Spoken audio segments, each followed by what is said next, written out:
Hello, and welcome to the Community IT Innovators Technology Topics Podcast, where we discuss nonprofit technology, cybersecurity, tech project implementation, strategic planning, and nonprofit IT careers.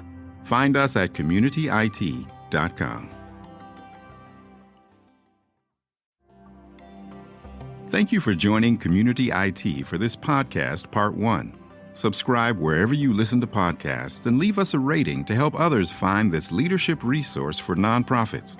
Listen for Part 2 in your podcast feed.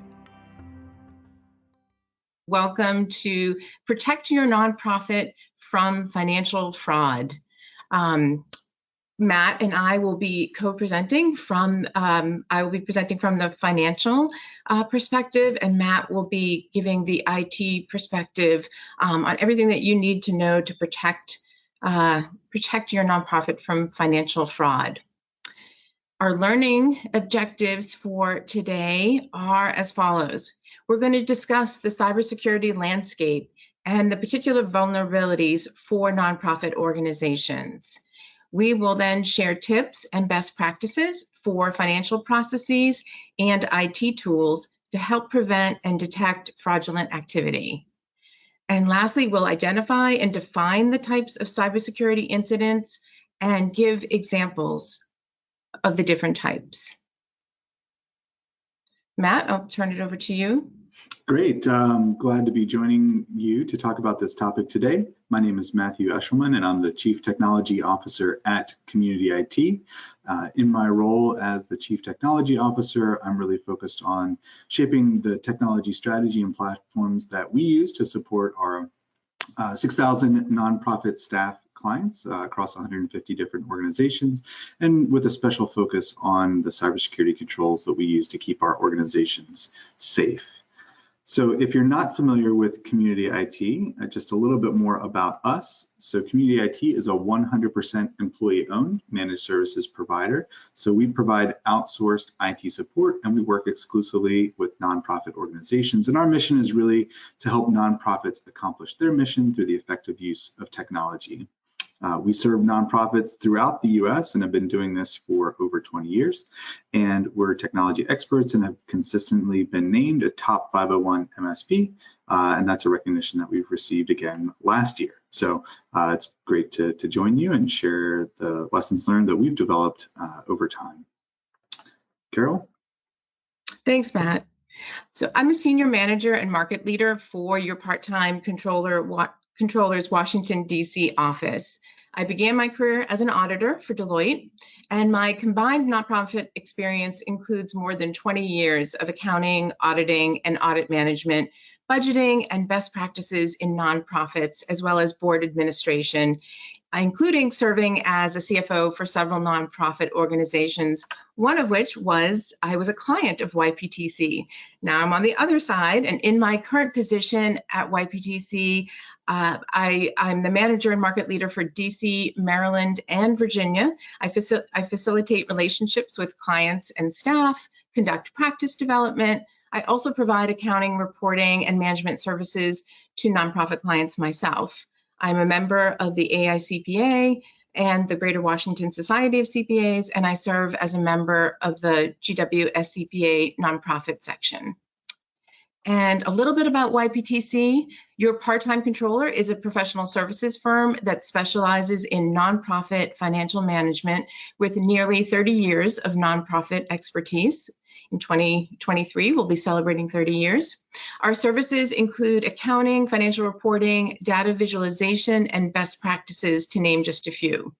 We have over 1,200 clients currently located throughout the US, as well as clients in several other countries. We are a staff of over 400 and growing, working in our 8 regional offices and in our YPTC Anywhere nationwide virtual office, serving clients both on-site and remotely, and providing services nationwide. We're very proud to be voted a best place to work for over a decade. And in 2021, we were named on Accounting Today's list of best accounting firms to work for. YPTC is often hired by nonprofits for a variety of reasons. And nonprofit may not be large enough or have a budget sufficient to support a full-time in-house controller or CFO, so they engage us. It's in our name. Alternatively, a nonprofit may have a staffing vacancy and they'll hire YPTC to fill in that gap until a new controller or CFO is hired. Thirdly, we may be hired because a board member or executive director is being proactive about having third-party oversight over their financial reporting. And lastly, we may also be brought in after a fraud to help clean up a mess and help implement better accounting policies and procedures, including fraud prevention and good internal controls. Which brings us to this topic today. Matt? Great. Well, we've told you all a lot about us, and now we like to get a little bit better sense of who is joining us here today. So we'll pop up a poll here where you can just fill in your checkbox here in terms of your role at the organization. Are you part of the IT department, finance, operations, admin, maybe other? So just take a minute to respond to that poll. We'll reflect that back out here after it's open for a few minutes.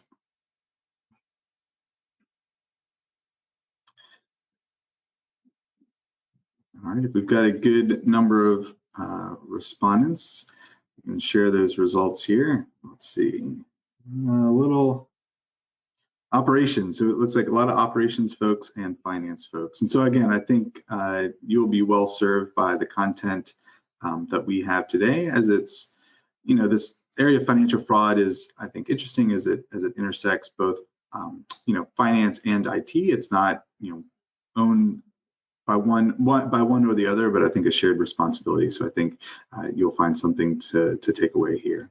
Great. Well, let's go back and start moving into the bulk of the presentation. I always like to start these sessions with a little bit of background, just to help us gain an understanding of the cybersecurity landscape that we find ourselves operating in today.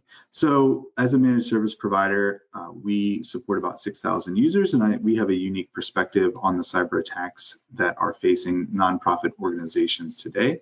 And what we're seeing is that there are persistent and ongoing what are called brute force attacks against your digital identity. The move to the cloud has been, I think, a really great thing for organizations to do, and it's made it easy for you to log into your systems no matter where you're at. But it also means that bad guys can do that too. And so whenever we look at the systems that we monitor and manage, we can just see that there's kind of a constant door knocking where bad guys are looking to break into accounts that maybe have weak or using stolen credentials. We also see that there's sophisticated spear phishing, where these threat actors will use unique knowledge about you or your organization in order to try to get you to click on a link or take some sort of action. We also see organizations that are targeted because of the work that they do. This applies particularly to policy organizations or organizations that are kind of adjacent to government. They tend to attract a higher degree of attention than others. And then there's also schemes that are targeting vendors, such as managed service providers, and as a way to get into other targets. We also know that organizations are not always aware of all the security tools that are available to them. We've been on a campaign to deploy kind of more and sophisticated tools to protect organizations against all of these threats, and we can see from our metrics that they are effective and make an impact. And we recognize that nonprofit organizations have a lot of work to do related to the policies that they need to develop, such as an incident response plan. N10, which is an organization that does a lot of work around tech, did a survey a few years ago, and they identified about 68% of nonprofit organizations didn't have an incident response plan. And that incident response plan really helps an organization define what they're going to do when something bad happens, because breaches can be, significantly be a significant expense. In fact, we see that the average breach for a small business is about $149,000. So again, it doesn't grab the headlines, maybe like $1 million breach like we see in the news, but that's still a significant impact. So I don't know, Carole, if you have some additional perspective on those attacks that are that are targeting nonprofit organizations. Yeah, sure. Thanks, Matt. We know that nonprofits can be particularly attractive targets for fraudsters for a number of reasons. The executive directors that we work with, they're very passionate folks. So, they're passionate about their missions. They're often naturally trusting of others. We see board members and executives who are dedicated and talented in their particular fields, but they may not necessarily be well versed in financial issues and in internal controls. So nonprofits are particularly vulnerable because they think it will never happen to them. And with often limited budget and staffing resources available, cybersecurity may be low on a long list of competing priorities, and they may not be investing in that latest cybersecurity tool or fraud controls. Another key vulnerability is that many nonprofits handle sensitive information, as you said, which may include donor information. We see most recently refugee registration data, health data, information on human rights investigations, and other highly confidential matters. And these fraudsters know that many nonprofits lack the resources to modernize their technology, making them easy targets for attack. And cyber criminals, they don't give immunity to an organization because of its charitable mission. It's all about opportunity. If the opportunity is there, they will exploit the organization. And often the nonprofit, it may take them less time and effort and result in a quicker payout than a larger corporation. And so we also understand that cyber criminals often use these chaotic times to find vulnerabilities in systems, which is why understanding the current cybersecurity landscape that we're talking about today is really crucial. Early on in the pandemic, we did see one case with one of our clients who a large nonprofit that was scammed out of nearly $1 million in a cyber attack, at a time when they were serving more people than ever because of the pandemic. But we know that, even $149,000 could potentially be devastating to many nonprofits, as Matt said.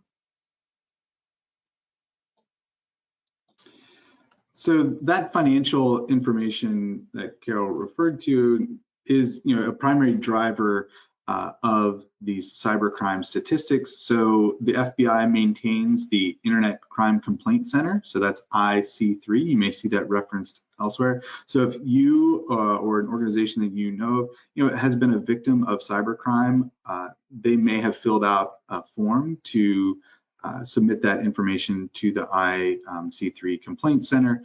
And we can see here that the amount of financial loss, and this is direct loss. This doesn't even count, kind of lost productivity or lost opportunity, but kind of direct financial loss associated with cybercrime, has really risen dramatically from, $1.5 billion when they first started capturing these metrics back in 2016, all the way up to $4.2 billion in 2020. So the kind of the pace and the volume of cyber attacks and the financial impact of those cyber crimes, is really significant, and it's only growing over time, unfortunately. So I think it's, as part of understanding the cyber landscape, I think it is important to understand that, our stereotypical view of hackers, it's no longer, some kid in the basement or, a Nigerian prince prone to misspelled names or just kind of this faceless bot army. But cybercrime is a job. It's a living. And so the people on the other end, there are people on the other end of the computers that are launching these phishing campaigns, handling these spear phishing engagements, interacting with people once they've started a relationship. And they're doing it because there's a financial incentive. As we can see from the FBI data, there are billions of dollars that are being lost to these cyber criminals.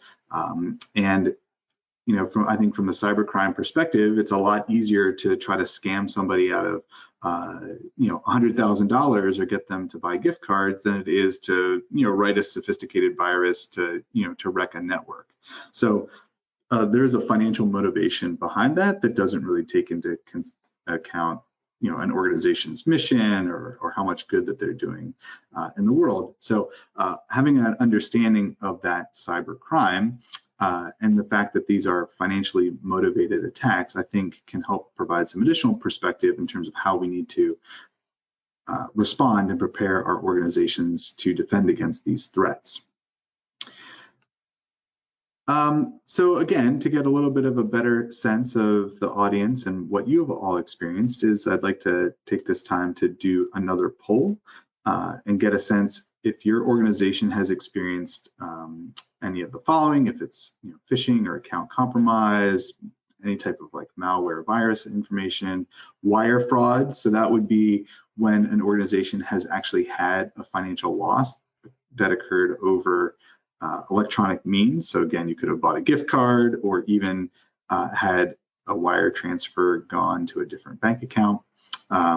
Organizations, ransomware gets a lot of press, and it does happen, and it happens with unfortunate regularity, but that's when your data becomes encrypted and the hacker wants you to pay some sort of ransom, often in a cryptocurrency, in order to get it back.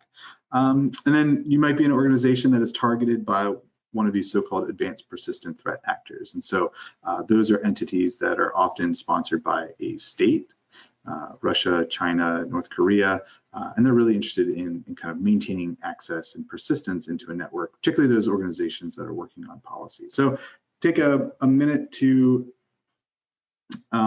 respond, and we'll see what folks' experience has been related to that.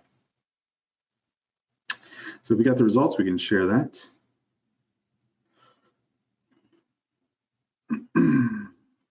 So almost 100% phishing and account compromise, and yes, I think that echoes what we've seen as well. So we can move on and seeing the internet crime complaint stats, and in fact, phishing, smishing, farming, those are all email and kind of text message based attacks that is the number that's increasing. So 2020 data is on the left in the light blue line, and because there's cybercrime, there's a real financial motivation behind these attacks. And we even see that in our own data. So, it's Community IT, we support about 150 different organizations, and we've seen an increase of almost 300% in security incidents from 2018 when we first started categorizing data to 2021.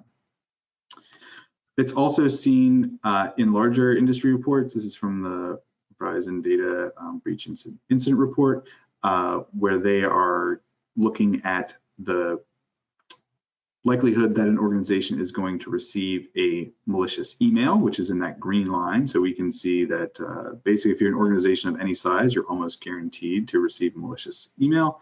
And then, larger organizations are somebody's going to install a malicious app on their phone. And so that's the blue line. So we can see that almost every organization is going to be targeted and will continue to be targeted by these email-based attacks over time. So I'd like to turn it over to Carole to talk a little bit more specifically about the risks associated with processing and managing financial transactions. Right. So as we discussed earlier, the two main reasons that nonprofits are ideal targets for hackers and cyber criminals is they don't see themselves as target and prepare adequately, and cyber criminals view nonprofits as easy prey, sitting on a wealth of personal information about their support staff, donors, and the communities that they serve. So if your nonprofit does any of the following: process donations, online event registrations, storing personal information for program participants, collecting information on donors or newsletter subscribers, or initiating online vendor payments, then you are at risk, of course, for cybersecurity threats.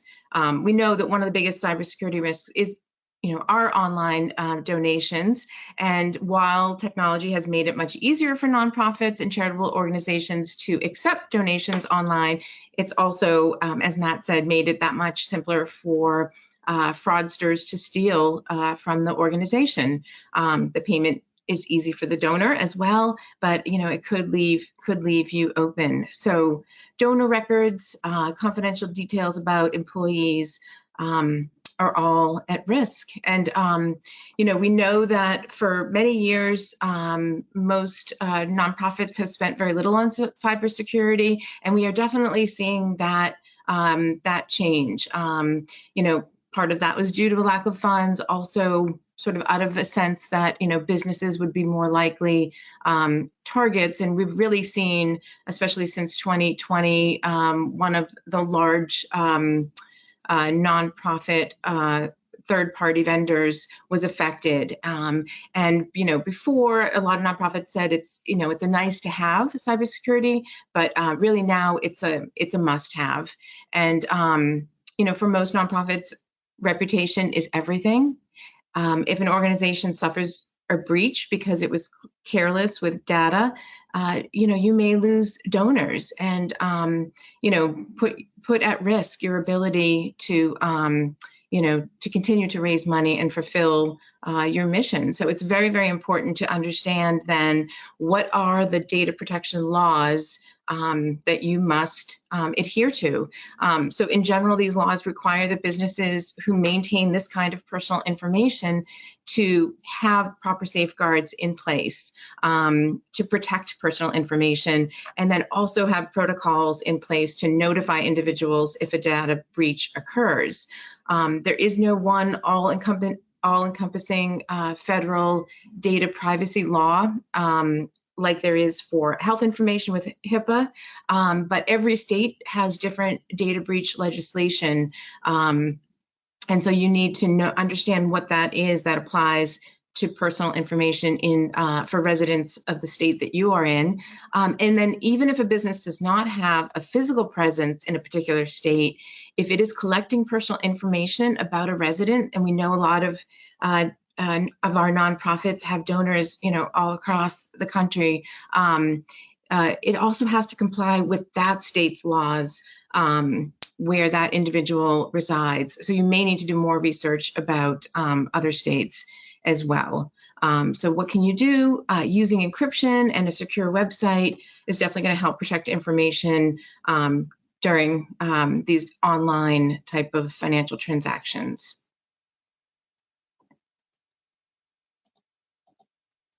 I'll turn it back to you, Matt. Great, thank you for that. And yeah, so let's just talk a little bit more specifically about the types of cybersecurity incidents that you may encounter. And so we've got those phishing emails, compromised emails, typo squatting, and kind of a long con or that kind of business email compromise attacks.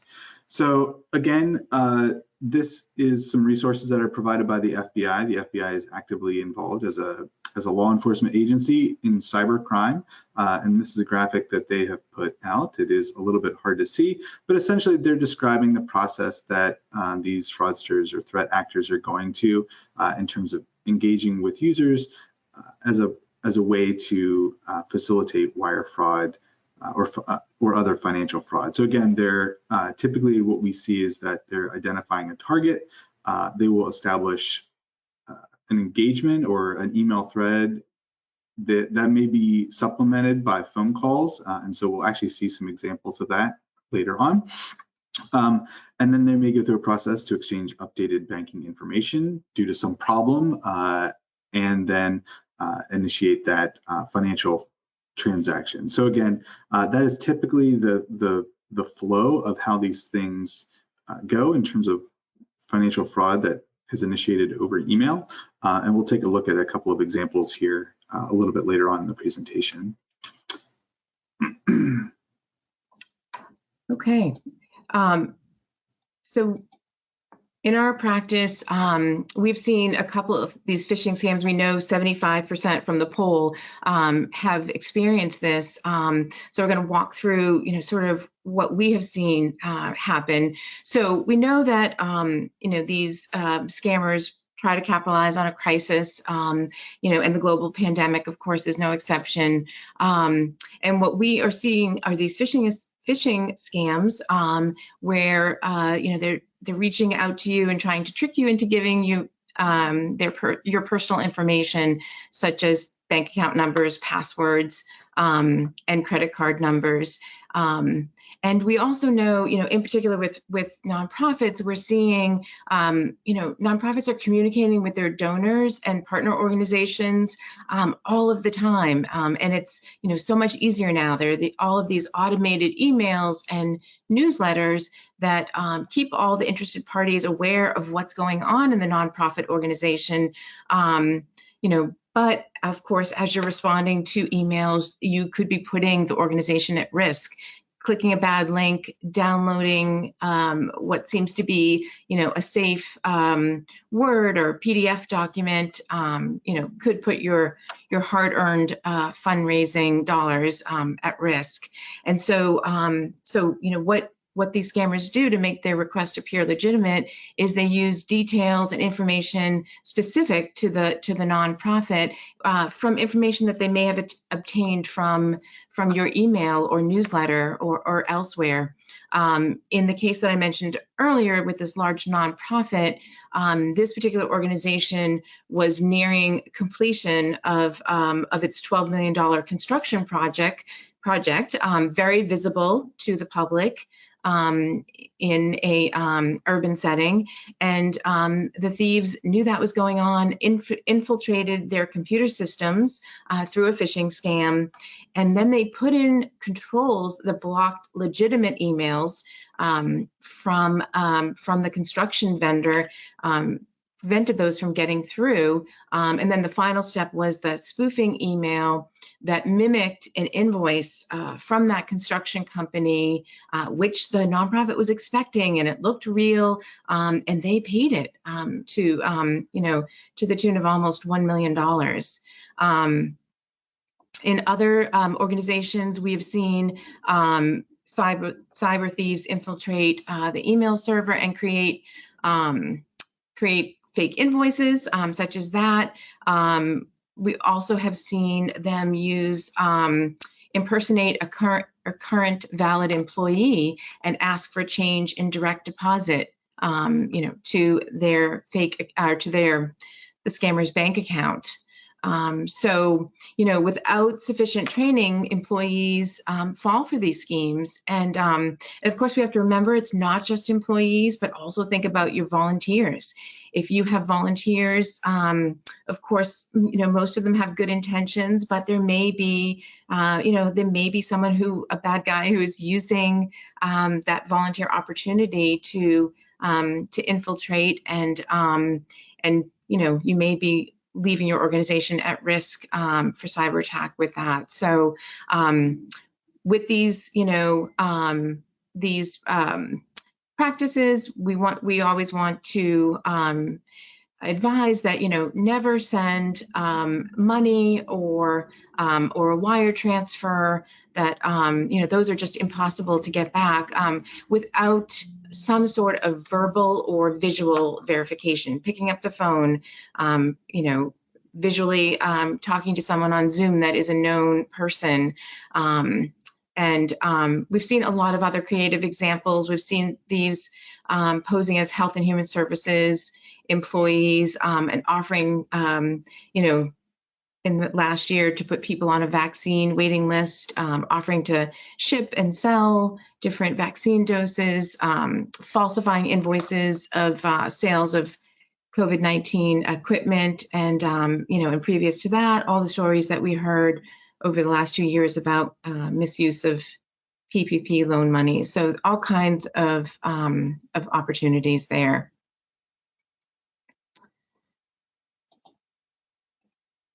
Okay, sorry.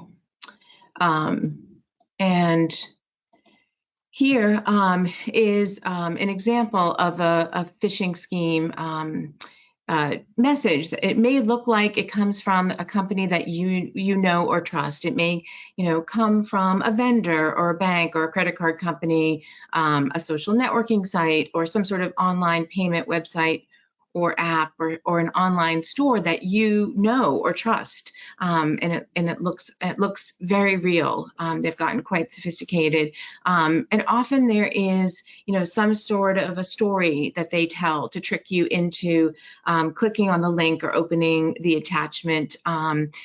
Saying they've noticed some suspicious activity or claim there's some sort of problem with the payment information, or with our client, saying that they needed to change the banking information, and there was a whole story that went why they needed to do that. It might include the fake invoice, and as it was in the example that I talked about, or offer you something free. And one of the things that we've been doing a lot to help our clients with this is using a bill pay process, which has a lot of built-in internal controls that can help catch this type of con. A lot of our clients use bill.com. That's just one of the many bill pay options that does offer, that extra internal control protection. Thank you for joining Community IT for this podcast, Part 1. Subscribe wherever you listen to podcasts and leave us a rating to help others find this leadership resource for nonprofits. Listen for Part 2 in your podcast feed. Community IT does these free webinars and podcasts for our community, and we love sharing our knowledge and experience. If you have more questions or are having trouble with your IT at your nonprofit, please get in touch with us on our website, www.communityit.com, so we can start a conversation or schedule an assessment.